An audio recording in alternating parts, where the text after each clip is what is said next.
and welcome to STOked Season 2, Episode 2. My name is Brian. With me is Chris. Hey there, Brian. All right, guys. So, all right, Jeremy's here, too. Oh, hey, Jeremy. Oh, hi, Jeremy. Nice to see you. All right, you guys. We have got a ton of show coming up. We've got Guinness World Records we're going to talk about. We have got a bunch of updates regarding the servers for Star Trek Online. There's been some news. Some early reviews have come out. That's right, ladies and gentlemen. So stay on your seats if you can. News about servers. Right? And then we have the new math segment. And don't give it away. Crazy. All right, I won't give show it it. away. I won't show it. And we've got some media. There's a little Leonard Nimoy, and we got some screenshots. You're going to have to wait, though, because first we've got to get into some of the Star Trek Online news. Yeah. So should we do it? You ready to kick it off? I'm ready. Right. Okay, we'll start with a fun story. This one's fun. They're hoping them being Atari and Namco, right? Namco, this one's fun. Namco Bandai. Namco Bandai. Yeah. Used to be Bandai, used to be Namco, right? Yep. Came Namco together, Bandai. made a little gaming company sandwich. What games does Bandai do? I don't even know. I know Namco, but I mean, it's Namco. Apparently now they're the European distributor of Star Trek Online. Right, they're a big Euro company. Oh, okay. Yeah. And so they're attempting to set a Guinness World Record for the largest gathering of people. Wait, didn't Bandai build the Wonder Swan? I You know what I'm talking about? No, what's the the Wonder Wonder Swan's Swan? like this little handheld device. It's a color handheld device that I think was pretty big Okay, in you like got me on Korea handheld or device. Japan or Oh, something I like see that. pictures. Are you talking about this thing? Is that the Bandai Wonder Swan? Is that who made it? Oh, let's take a look. Is it this thing right Yeah, here? Bandai. Check Bandai that Wonder out. Swan, yeah. Way to go, This came Brian. out roughly about the same time that SNK had the Neo Geo Pocket Color. Oh, man, So that it was a thing was big awesome. deal before like the Game Boy Advance was out. That looks pretty cool. So, this is before the GBA. Related information, do not believe there was a Star Trek game for any of those. Oh, So well, that's why it wasn't relevant successful. to That's why it to our wasn't show. successful. Correct. So that's what Bandai is known for. But now they are related to Star Trek because they are the European distributor of Star Way to Trek go, Online. Bandai. You are now playing with the big boys. So what are they doing, Chris? Welcome to the club. They are having an attempt for the largest gathering of people dressed in Star Trek costumes in London on February 14th at 1 p.m. Oh, that's Valentine's Day. on London's Millennium Bridge on Valentine's Day. Isn't that romantic? Wow. And that's like on London's Millennium. That's like classy and romantic and everything. Adjuncticators, right? Is this how it's pronounced? Adjuncticators? Adjudicators. Adjudicators. Oh, so they're judges. I prefer adjuncticators. Well, look at the word. Look at this No, word. I can see it. It's on, Yeah. No, I love so, getting adjuncticated. Adjudicators sounds like they're judges are going to be judging from the Guinness World Records. Judging. They're going to be judging from Ladies the and Guinness World gentlemen, Records. we're American. You're welcome, world. School education system is not so hot here. Our school education system. Our school where I got my school learning. It's not so hot. Our school Not so education hot. Just sit tight, guys. We have a math All segment right, coming up. talk about your words real quick. That's all I Chris. had. All right. Is that if you get dressed in full Star Trek attire, they might make the Guinness Book of World Records. And if anybody That'd out be there awesome. is a fan or a viewer of Stoked and you get video of this in person, we'll I think definitely we'd put it in like the to show. see yeah, that. yeah, we'd love Pictures, video, to. anything you do. That'd be epic. Yeah, All right. It's going to be fun. Now, Cryptic has recently been talking about some of the things that they've got coming up in their infrastructure area of the game because the game has been pretty successful, and so I love that ad. that you I know. got there. I know. What? What the- Are you talking about this ad right here? That ad? Oh, this show really just kicked it up a notch. Best Stoked ever. Right Hey, there. man. Hey, if you want to learn how to get ripped in 4 weeks, we just hook people up with that Don't information. give that. Yeah, We just hook people up. All right, so here's what they had to man. say. This is from Cryptic. This is from the Star Trek Online team.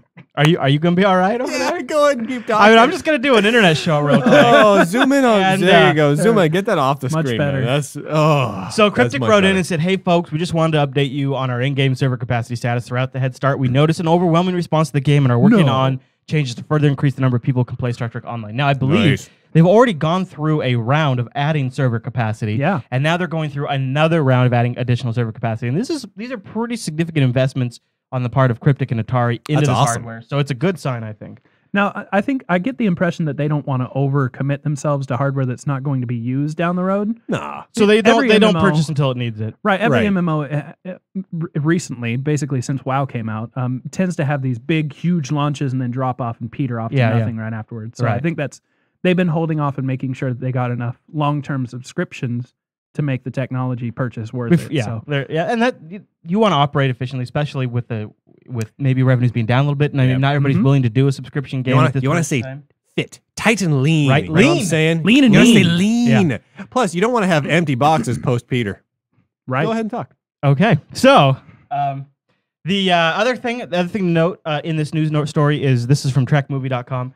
There is going to be a character backstory contest, which I might already be you guys probably don't even want to bother because I probably already won. Yeah. Wait a minute. Okay, lay it on me. What are they talking about? It's a role-playing contest. The top prize is a collection of this is a great prize. Yes, it is. The top prize is a collection of the original Star Trek comics, more than 500 issues ranging from 1967 to 2002, with a value of $4,750. That's awesome. That's the actual comics. That's cool. That's cool and nerdy. Now, are they talking both the DC and the Marvel, or I mean, what are they talking there? I don't know if there's multiple Star Trek comic lines. I don't know. I think it's a range. I mean, if they're talking that year range, you're getting both of those. Yeah, you definitely. That's awesome. The 10 runners up will get related CD-ROM. note. If you guys haven't seen this yet, I believe it's the Marvel series from the 80s. There is a comic issue where it's the original series. And Scotty goes to the land of leprechauns. There's like a planet. Yeah. And it's filled with nothing but leprechauns. And it is the stupidest storyline I've ever read in my life. Canon. And it's canon. And you guys have got to track that down and find it because it is ridiculous and wonderful all at the same time. So check this out. The runners-up will get 10 runners-up will get the complete Star Trek book comic collection. We actually sell this over at JupiterBroadcasting.com/store in our software and game section. It's $30, and it is like it's like digital copies of all the comics. It's the digital version. So Atari's going to give away paperback versions, but the 10 runner-ups get the CD-ROM version. And you get it, and I believe they're all in PDF. It's great. Yeah, it's really cool. I would actually prefer that. $30. I mean, the comics would be cool to have. Oh no, but that's so collectible. having to store them and ship them and move them, and fawn over them and take pictures of me standing next to them. I think it's like what we were saying earlier. Every girl I meet on the street, I will inform her that I have them all. Yes, I agree with what you're saying. I've read some of these, and these are great comics. Some of them are really good. I think what's interesting is I like, we were just talking about this before the show started. I'd like to have the physical comics for the collection, but actually these would be the ones I'd read. Right. Because they're much more convenient, So anyways, it's a pretty good deal. So if you just want to buy this anyways, you could support the show by going over to JupiterBroadcasting.com/store and buying them from our store. If you were otherwise, a sweetheart, you could do that. Because don't even bother entering the contest because I've already got the most awesome character bio ever. So what's I'm a judge probably on? A runner like are they just gonna like whatever makes them laugh the most, or there's whatever? There's a whole thing on it. There's a whole thing. We'll link to it in the show notes. TrekMovie.com has a lot of the details. I gotta check that out. One last thing: the entries must be in by February 19th, and you can find all the rules and info over at Atari.com/Star Trek contest. Just to give you a really quick rundown, what it's going to require is it's a picture of your in-game character with the biography showing. Sent to a certain email address, STOcontest@gmail.com. And remember, if you want to take screenshots in game, you can do /screenshot_UI_JPG. Right. That means no UI. That means with UI. The UI. Oh, so and you have no to do UI. that. You have to do that for this so that you can capture your biography. Oh, okay. Otherwise, it'll disappear. All the screenshots I always take, I do without UI. But, right. Because when you do the screenshots in Star Trek Online without UI, it looks like a movie. It does. It does. It looks epic. Yeah. All right. So going on, well, that was a story from TrekMovie.com. Why don't we talk a little more about Trek Movie? They just recently posted a review of Star Trek Online. Now, we haven't seen a lot of reviews yet, and this is the reason why I'm highlighting the TrekMovie.com review is it's an interesting review from the perspective of someone who isn't a big MMO player but is a big Star Trek fan, which I think that's kind of cool. A lot of STO's audience is going to be the Star Trek fan base who maybe have done some MMO play, but a lot of them won't. And this gal, Kayla Iakovino, I think is how you say her last name. Lacavino? Yeah, that's an I. Iakovino. It's cool. Let's call her just Kayla Yako. Kayla. What's up, Yako? Hey, Kayla. She also wrote the whole article with like different, like if you're a Trekkie, you'll like this. If you're a gamer, you'll like this. Yeah. Oh, that's kind of cool. So it is really cool. It breaks it down for you and tells you the high and low points in really plain English. So what'd you come to? Am I going to like this game? Yes. Okay, yes. If you're a Star Trek fan, you're gonna love the game, and if you're just a Trek fan, you're gonna love the game, but you're gonna struggle through it a little bit in a few areas. Yeah, legitimately so. I've shown this game to a couple of people now who are not Star Trek players, and they do say it's kind of hard, but a lot of times they're not MMO players either. Right. And I can also tell by the screenshots that she's not on the nicest gaming system, so she's not getting the full visual effect of it either. And no shadows or anything going on. Yeah, that is actually a pretty big deal. The textures are the game looks beautiful regardless. It looks good. Yeah. I mean, but I actually am really impressed with the. I don't really know many games that have more of a range than this game does. It has this game has hardware-wise? Yeah, hardware-wise has a pretty significant range. That it can still look good on a low-end system. It just looks so much better on a high-end system. So much better. But like cinematic. The computer we're capturing these screenshots off of right now is like a 5.5, 6-year-old iMac. And it runs. And it runs. And it runs with good frame rate. It looks like balls, but it's totally playable. It actually looks okay in space. Yeah. Like in space, it looks all right. It's the ground where... The ground stuff, not so great. Yeah. I agree. So... It's interesting to put yourself in the mindset of what people outside of our sort of bubble, our sort of enthusiast bubble, are saying about the game. So we'll link to that. This is a pretty enthusiastic bubble. We are. We got a lot of excitement in this bubble. This bubble's kind of going crazy right now. Now let's talk a little bit about this story. So the way Cryptic has it set up is there's community managers. Oh, look at that! EVE Online, try it now. There are people that are kind of tasked with interacting directly with the community and being our point person. And we've met a couple of them down at Cryptic, and so one of them is moving on. He's no longer going to be at Cryptic at all. Is that what the story is? Yeah, this is David Bass, also known as, I think it's pronounced Dake, and he was the community manager for Champions, and he has decided to leave. Oh, and, okay.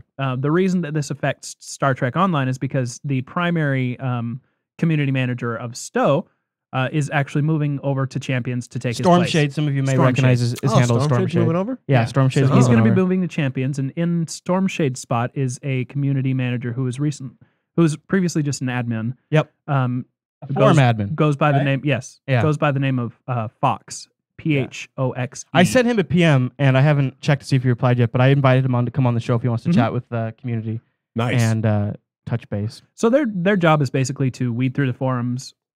So good luck. We bring it up because there's a transition period. Sucker. You know, when somebody comes into a new job, as the community he's going to be interacting with, we kind of have to know there is a transition period while he gets up to speed. He learns the different members of the community because, like, you know, in our community, I have specific names that stick out that have reputations that I know of. Right. And he doesn't have, maybe he has some of that, but he's going to have to establish some of that. So we have to kind of be patient while he sort of is reintroduced to a lot of us and things like that. If you're active in the Star Trek Online forums, that's where it's going to you'll notice it the most. I actually wanted to bring up one other thing on this story because this might affect STO down the line. Okay. Rumors, keep in mind these are just rumors. Oh, I like those. Revolving around Dakey's leaving Champions were that's because their most recent expansion pack was announced. Because it's going to be, for Champions, is going to be a 4-pay expansion pack. That's right. And there's been some strong reactions to that, I would say. Yes. And so one of the things that people are throwing out online is that this guy's leaving because he's kind of taking the hit for the community reaction. Because maybe the way it was communicated to the community wasn't ideal. Right. This is what's been suggested. Gotcha. But there's really no way in an MMO, when you tell somebody you're going to have to pay more for something you pay monthly for, you're never going to have a good... No, and I think the main argument comes the fact that Champions was released less than 6 months ago. Yeah, so that's already the thing. Talking about that's the thing. I mean, you go World of Warcraft, we went like 2 years before we said that we saw the expansion pack. The Burning Crusade. Yeah. By the time the expansion comes out, won't it have been out for a good 6 months? Well, unless they're rolling it out next month. Then yeah. And so my thought is I mean, I'm looking forward to when I can go out and buy a STO expansion. I mean, I realize that means I got to spend more money. Yeah, but you really want to spend money on anything that just says Star Trek on it. No, what I want to be honest. I mean, you don't care. You could buy like a box of expired ho-hos, but if it said Star Trek on it, you'd want to buy it. Sure. Champions is not Star Trek Online. Now that I think about it, I would too. I'll give you that. Champions is not Star Trek Online, but if I was as into Champions as I am for Star Trek Online, I would be willing to pay for an expansion because I just want more content. Right. Yeah. And honestly, Champions is a good game. I mean, I really do like I would be playing Champions Online a lot right now if it wasn't for STO. If STO didn't exist. Yeah. Which honestly says a lot for Cryptic as a studio. Actually, they pump out 2 games, and those are the only 2 games I'm super interested in. Well, and realistically, if it wasn't for Star Trek Online and Champions Online, there's a really good chance you'd be playing City of Heroes. Yeah, actually, I still have a City of Heroes account. So a really good, really and good game. They are the original creators of City of Heroes. So really, the last 3 games they've made are on your top slots. Yeah, so those are my 3 top games. And number 4, I think, is EVE Online, which is so far down there as number 4. I'm never going to touch it again. Yeah. Interesting enough. Wow. Way to go, Cryptic. I know some people are upset, but I'm Oh, cool. I'm ready for the STO expansion. I don't think there's gonna be. I think there'll be some upset people, but I think you're always just gonna have that. All right, what's our next news story you got there on the list? You know, we're such suckers of Star Trek fans. They could release a new Star Trek Online expansion that was for pay every 2 months. And we'd probably pay it. Mm-hmm. Yeah, we Not would. But you price, know how many people in the community would just go crazy balls insane. It would be over suicide. That. It would be gaming suicide. It would be gaming suicide. Yeah. But if they hit like a point where they're like, "Oh man, our numbers are really dwindling. How do we stay afloat?" Just charge us more money every 2 months, and we randomly. You know, like again, it's horrible. I'm not saying you guys should do that. I'm just saying we would. So if you turn evil like Google or something, you can do it. Google is not evil. Steve Jobs said, "No wait." He said Steve they are. Jobs said so. No, Steve Jobs, I believe he said they were magical ponies or something like that. I think if Steve Jobs, it's kind of like if the devil says you're evil, then you're evil. You're bad. When the devil's calling you bad. That's what I'm saying. Yeah. Yeah. Okay, tangent. Okay, so what I was gonna say, we were talking about before the show is we had a good conversation before the show apparently, guys, because that's the second time I've. Well, we had to do a whole beer run. Yeah, we did stock up for the big game. Yeah, we did that. Yeah. One of the things we're recording this on Super Bowl Sunday, which I'm sure is very, very important to all of you, considering we're all Star Trek nerds and really jonesing over an MMO. Go so I'm Ponies! sure we're all really our version of Super Bowl Sunday is going to be us hanging out playing Star Trek Online while the Super Bowl's on. Yeah. Well, just an excuse really to have nachos. We'll and have hot to dogs. go AFK to watch the commercials. Right. But, wait, what did you say? We're have to go AFK to watch the commercials. Oh, everybody watches it. That is not what I thought you said. That's what I did. Should we say what you thought he said? No. I don't think we should. Champions. Well, what I was saying before the show is Cryptic doesn't have to do an expansion pack. Cryptic could simply put. So for people that don't know, before Major Roddenberry passed on, they sat her down in the studio and recorded everything, every combination. We met the guy who is a member of the Star Trek fan Starfleet organization, and he just every enunciation, so they could edit together to make her say anything the Star Trek computer would say. There's this gigantic sound library of Majel Roddenberry out there doing the and computer voice. And Rod Roddenberry, Gene Roddenberry's son, owns the rights to this library. And there's been some discussion originally with Cryptic to sell them this really library so they could work it into the game. Now, they don't have to do an expansion pack. They just need to, like, for $45, put that in the Cryptic store in STO. Yeah. For a micro, well, that's not so micro, but for a transaction where they could put it up for $5, and I think they'd make a pretty decent. Oh, dude, if they put it for $5, they'd sell 1 trillion copies. Yeah. Oh yeah, I'd buy it in a heartbeat. Because there will never be any more of Major Roddenberry. And if you can have more new Major Roddenberry. And that would just add to the environment. That will just make it that much more authentic. She is so iconic for the Star Trek computer. Especially if her voiceover actually said port and starboard shields rather than left and right. Well, they do have her saying port and starboard. And they're supposedly they're talking about having an option to toggle port and starboard right and left. Yeah. Probably one of those things that's going to get tabled. I'm sure it's going to get tabled because they got more important stuff going on. But it'd still be nice. But would you guys pay $35, $45 for a Major Roddenberry voice pack? 20. 20? Yeah. I'd pay $45. But that's not an expansion pack. That could just be I would just pay for a voice pack. I totally would. What about another start? What if like John Delancey came in, because there's going to be Q in the game. We just learned in the last episode. Yeah. If you didn't see our last episode, we had an interview with Gozer, and he mentioned that there's going to be some raid-episodes coming up that have Q in them. Would you pay for the John Delancey? Because see, these artists all cost a ton of money to have them come do the voice work. So Cryptic's got to charge for it. Yeah. Because otherwise they're losing their butt. See, that's the thing is Majel Roddenberry having her voice in there would be throughout the game then. Yeah. Having it just for Q though, and $2? just for a couple of missions. $2? If I could make one of my bridge officers have John Delancey's voice, I think I'd like that. I'd pay $5 for it. What if you could give one of your bridge officers any Star Trek character's voice? I mean, I would pay money for that. I would pay money for that. Patrick Stewart on my bridge, or Brent Spiner, or Geordie LaForge, or this guy right here. I'm just saying, Cryptic. I've got an awfully good. I've got a good investment opportunity here for you. We've already got the recording gear. I'm just saying, we'll go halvesies. We'll send you the files. I will record 20 different voices. I will record highly effeminate Brian. I will record macho Brian. I will record confused Brian. Basically, you were confused and panicked Brian. Oh my God, what just happened? The shields are gone, guys. The shields are gone. I'm freaking out right now. I'd buy that. Or like you tell Brian you're gonna drop the shields. You're like, what button is that? I got it. Okay, I got it. I think I got it. Now, are you sure you want to do that? You can be like that guy, questioning Bob. We'll sell them for like $4 each. You give me 2 of each sale. Boom. Instant $1 trillion. Judgmental Boff voice, Brian Lundu. And you'd be like, are you sure you want to shoot the torpedoes? Yeah, so that's a bad idea, but I did it. You know, I mean, you told me to do it. because it's my orders. job, but I don't actually get paid for it in dollars because of the economy thing. Right.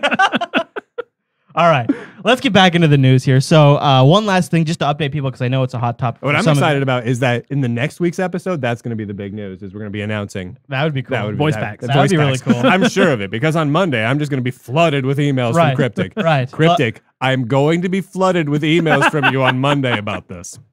All right, so just an update for people that want to know. I've gotten this question a few times. We don't have any concrete news regarding Star Trek Online coming to consoles.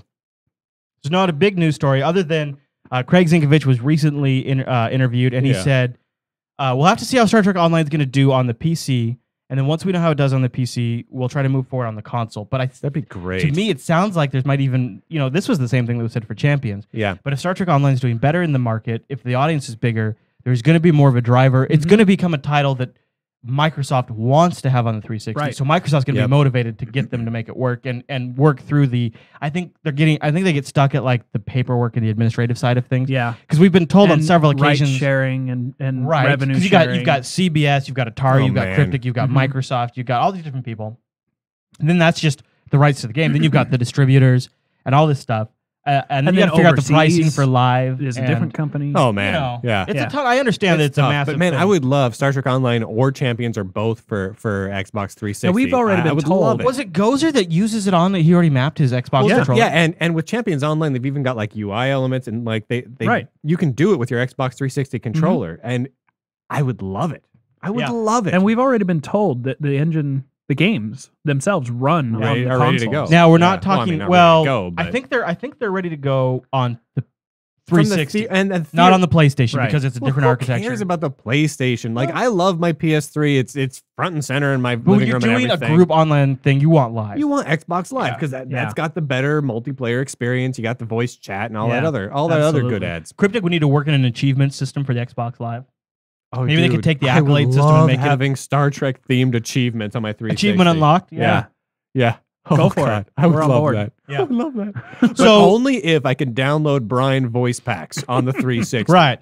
That would be the Right, that deal makes breaker sense. for me. Now we don't have any time, but it's something we just want to let you guys know. It's something on our radar that we will update you when we hear more. I think we're going to leave That's the awesome. subject alone for now until we've got something to say. We don't want to say anything else. But Stop talking, Chris. All right. Next Moving on, the last story on our list for today. Like that? 1 I million just made him do people stuff. already playing Star Trek Online. No, not quite. This was a story that came out. Now, it's a big number, regardless if it's a 1 million visitors a day or if it's, but it's 1 million. Is that an EVE Online shot they have in this news article? No. Those are concept art. That's a space station you'll see in Star Trek. So I was looking at that and I'm thinking that. So wait. Is this 1 million people playing the game? This is 1 million registered user For the accounts accounts. at Cryptic STO site. on the website. Yes. On StarTrekOnline.com. for the forum, for the site. Oh, okay. So it's 1 million registered accounts, Okay. but it's a strong indicator of, which is what the news article points out, it's a strong indicator of a vibrant online community. It is a good indicator, while That's not great. of gameplay, it's a good indicator of how many people are interest. playing. It doesn't say now. This news tidbit was given out as a press release. Even I got an email from somebody about it. Yeah. But it's been blown out of proportion by many sites around the internet. They think that If you this don't is read it announcement. quite right, it's worded that there's a million people playing. Wait. People on the internet are blowing things out of proportion? I No, know. it's weird. It's That is weird. effing ridiculous. It never I am happens. infuriated by that. Brian, I think you're blowing out of proportion a little bit. Anyway, Sorry, Chris. there are not 1 million paid subscriptions for Star Trek Online. At least that's not what this was announcing. Right. And I think the numbers work out if Star Trek Online levels off at around 200,000 to 185,000 players, which would be a lot. Mhm. I think Cryptic would be pretty happy with that number. Yeah. Oh, yeah. If that happens, I believe that, I could be wrong on this, but I believe that makes them, by a factor of 2, the number 2 largest MMO. I think it's 400,000 Okay. is a factor of 2. By Really? a factor of 2. Yeah. They'll They make will- them the number 2. They'll In make the the number 2 US. after World of Warcraft. in the US. Interesting. Man, that'd be epic. World of Warcraft is just so massive, they're never going to go away. Right. But if Cryptic could, One can hope. if they could nab the number 2, and you know what? This MMO, I think, is good enough to do it. I think so too. Yeah. I mean, Old take it Republic's from going to a- be a challenge, I think. From a purely MMO to standpoint, play. you You're know, right. You're right. Old Republic is going to be a challenge to sit down and tolerate. Chris makes a really good point about the challenge that Old Republic will face. Right. What are you saying, Jeremy? I don't remember. You were saying, I think you were about to say. Brian said something Sorry, and my big brain guy. leaked out my ear. No, go ahead. Use your thought. It was no, going to be really good. What you were saying is it stands alone. You think it stands alone pretty good as an MMO? Yes, I played quite a few MMOs in the past, and I think that even aside from the whole Star Trekkiness of this game, it is a good MMO. It's a really good game. Yeah. I agree. I am pretty happy. That's my judgment. All right, you guys. Well, that's all the news that we've got. Final. I think we covered the news items that we found interesting for the week. You can always email us more at tips@jupiterbroadcasting.com or in the forum at jupitercolony.com if you want to point something out for us to get into the show. But you know what? With the news covered, it's time to get mathed.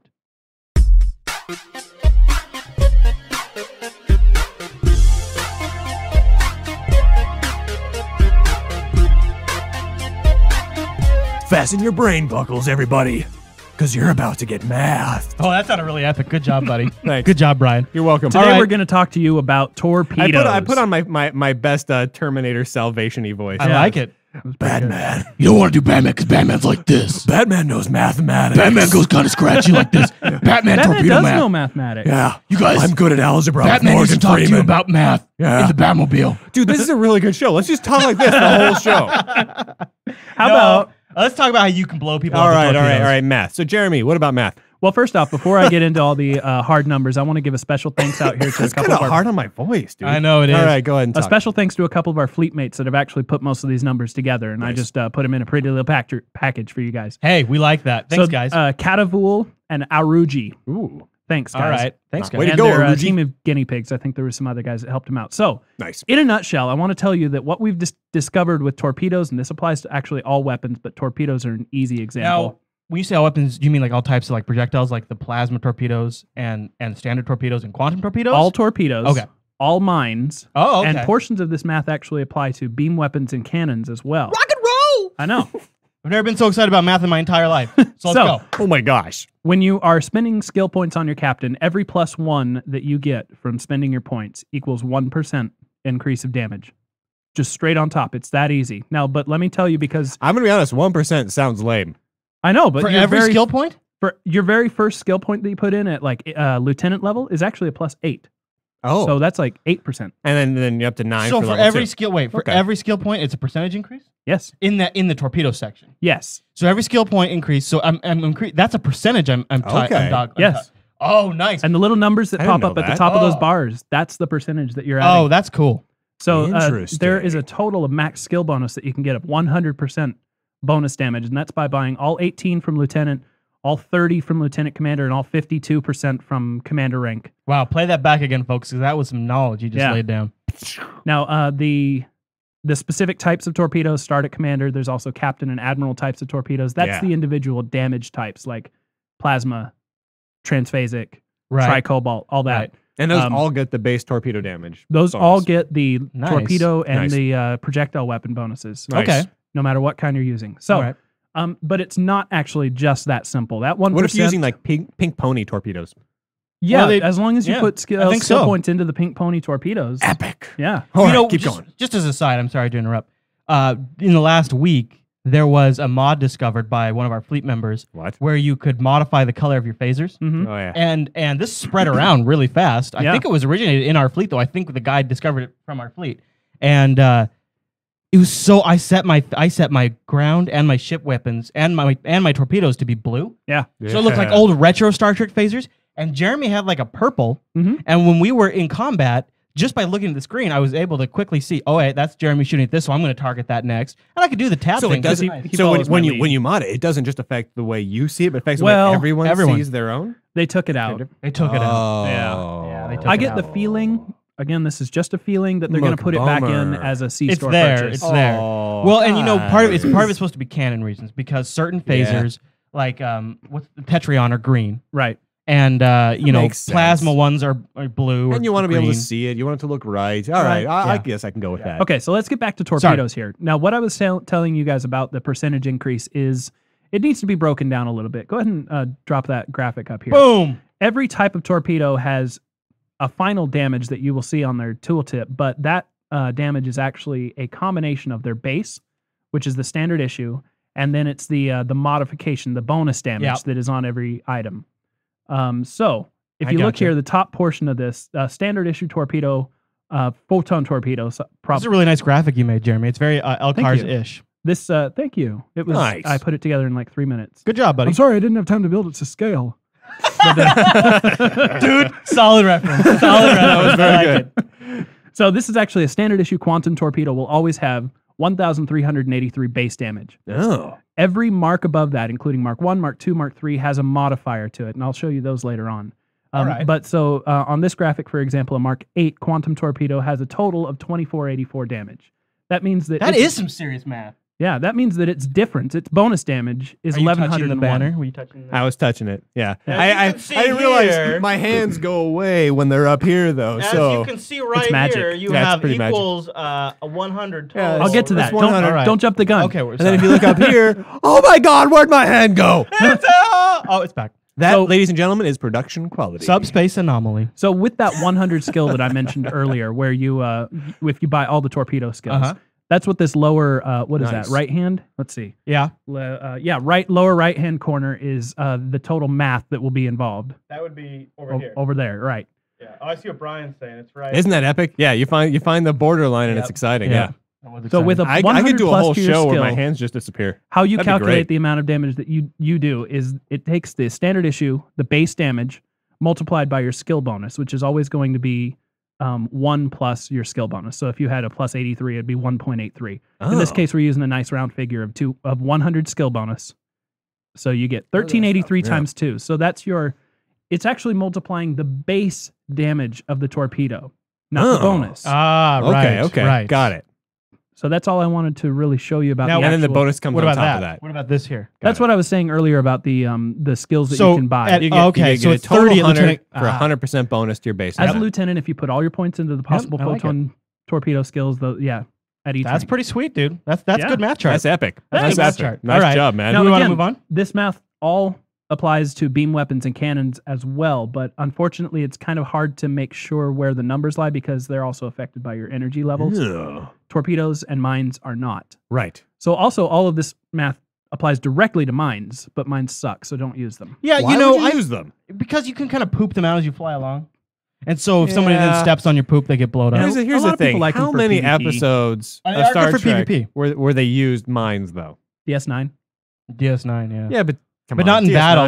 They would Yeah, they fortify the wormhole. Yeah, Right. come on. I mean, Yeah. like you don't use them that often, so you don't really need them. They're just there for action. And They didn't use them in Star Trek. You don't need them. And they just That's clutter what I'm things saying, up. guys. And don't use mines. Well, now is this? Am I jumping ahead by going to this screen? Well, no, here? I also wanted to mention that how consoles work to bonus your damage as well. All right. These are a flat skill bonus. So if you get a console that is a Like plus a tactical 10, console that's plus 10 to if you torpedoes or get something. a tactical plus 10 console, that it will increase your skill directly. So from that original calculation that So I that showed you changes all the before, math, really. but only because- again modifying the base damage, Right. the bonus damage of that particular mark The of torpedo. console essentially extends your base skill. Exactly. It adds to your Got base it. skill. So it's not like if you get a plus 10 torpedo console, it's not going to add 10 damage. No. It's going to add a 10 to the percentage. base skill, Right. which is then mathed out. Yeah. And that's Wow. what this Interesting. little That's thing actually over that's there. pretty significant. That's a cool way to do Yeah. it. Well, that's That's why I not wanted bad. to show it plus 10, which you can get it like lieutenant. And you're like, but when you think plus 10, you think, I mean, I honestly have looked at that and got, that is some wussy crap. Yeah, that's what I thought. I was looking Yeah. at that. I'm It's like, I'm not going to do this 138 stuff. damage. Yeah. So plus 10 is actually a lot cooler than I was giving it credit for. Yeah. And I'll that be makes sense darned. why sometimes I'll have a blue item that's like plus 10 and I'll have a non-blue item that's like plus 12 or 13 and I'm like, well, I should go with the, but sometimes like it's not just that plus 10, there's a lot of other factors in there, and sometimes with those blue Interesting. items I've found that even the numbers sometimes are a little lower, there's other things that they do Mm-hmm. that actually work out to be better. I've noticed that specifically with like shield generators and stuff. Yeah. Yeah. Right. Yeah. So that's Now- an awesome math segment. Is that all we have for the math? Anything else before we For go? today, that's all I got. I want to get more into beam weapons down the line and probably I the love effect that math. shield energy has on your actual ship performance and stuff like that. Nice. So stay tuned. All right, everyone. Well, you just got math. Now You're gonna time. get math some more later. You'll get more math next week. More math. I'm stoked. Be sure to tune in for I the hope math. you come back and listen to math. This hurts It's dark my math. All right, we did the math. Now it's time for the media.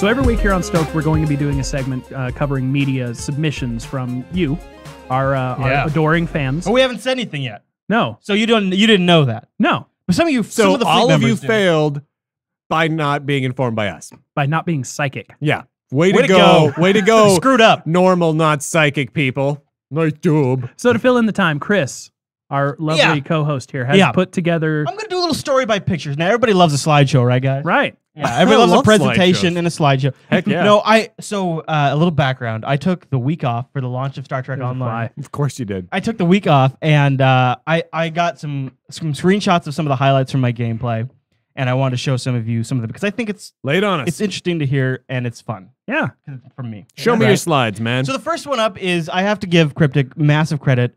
The what is the quest called? This one, City on the Edge of Never. Yes. I have the TOS uniform, and Captain. I know that's the I recognize that's the face recognition of Google Picasso right there. Getting this picture here, standing in front of the Guardian, is awesome. Right? That's awesome. I mean, it's so cool showing that. Love that. So, but all right. I had not played in beta yet. I had not played some of these things. So this is content. You never were able to spend enough time during beta to get high. Yeah. To get high enough in level. Yes. So, not a Freudian slip, but Chris assumed it was so. So we have this shot here of us on a Borg bridge, or on a Klingon bridge. This is also from the same quest line, the City on the Edge of Never. It's so cool because there's so many elements. So some of our fleet members sat down here. That's awesome. And Jeremy, you recognize we've got that's Herder. We got Herder over here in the TOS uniform He's here, or in the Rathacon. Rathacon. I'm in the TOS uniform, and then this is Minty, right? Or the blue guy back here in the back. These are people on our form. So there's Minty there. Nice. And I think you said that's Phaserburn in the captain's chair. I can't remember, to be honest with you, but it's an interesting storyline. It's very cool. What I really dug just recently. Oh, this is us flying around, which was a lot of fun. In formation as a bunch of cruisers with a couple science vessels. Nice. But what was crazy, if you haven't yet gotten a chance to play the Crystalline Entity in this game, holy crap. And that within the last few days, they've buffed it. They've fixed it. In a recent patch, they made it even better. Yeah. And if you look at some of these shots here, you'll notice that there's these shards coming out that we're shooting at. These shards blow up and do like 6,000 damage. Really? Yeah, they're like massive torpedoes that rip right through. They don't even touch your shields. There, I am in the bottom right corner. I'm flying, shooting at it, and there's these shards. But what becomes a fun gameplay element is you have to focus on defeating the Crystalline Entity. Yep. But at the same time, because these shards do 6,000 damage, you sometimes have to stop and save everyone around you. And it doesn't even stop at the damage. Every shard that kills a ship heals the Crystalline Entity. Yeah. Really? Yes. So you have to focus on the Crystalline Entity, but you also have to defeat these shards. And like if you notice, these shards are they're going out towards somebody. Yeah. And you notice there's a bunch of phaser beams that'll start locking onto them because if two of them hit somebody, that person will be dead. I don't care if they're a captain level, they'll be dead. Like I said, they completely ignore your shields. There becomes your heart beats fast, you become exhilarated because you're not only defeating, but you're saving people around you at the same time, and then they'll save you. And it's like this back and forth, really cool experience. It is the way that they buffed it up in the last week.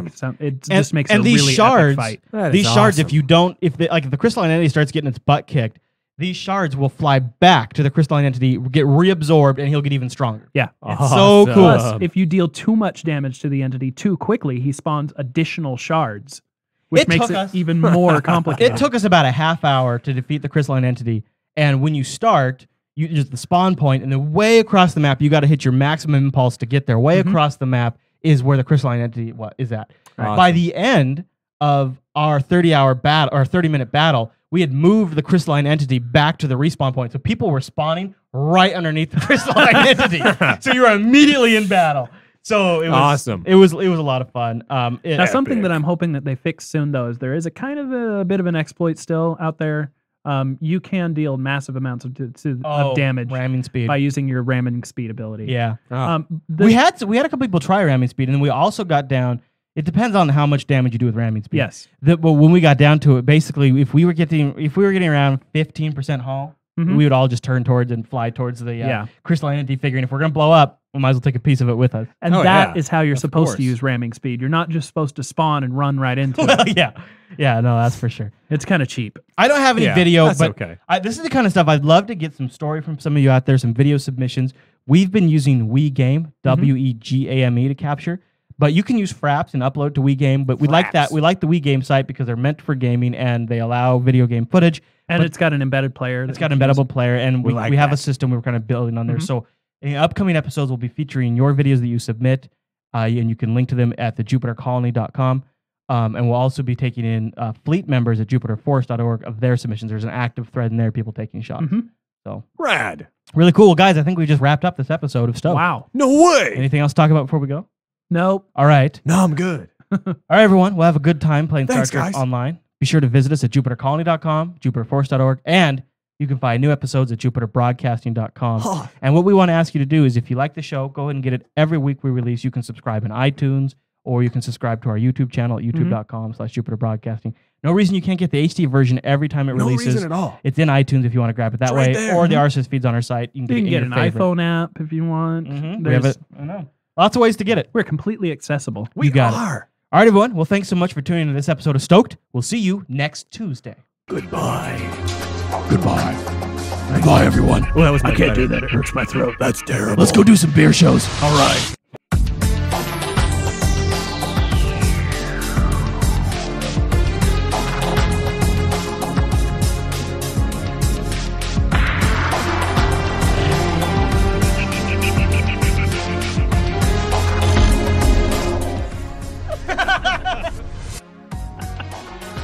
Epic.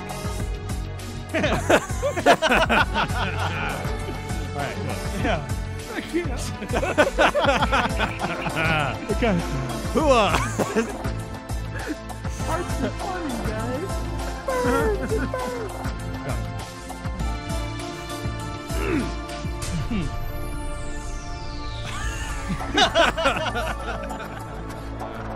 Okay, shut up.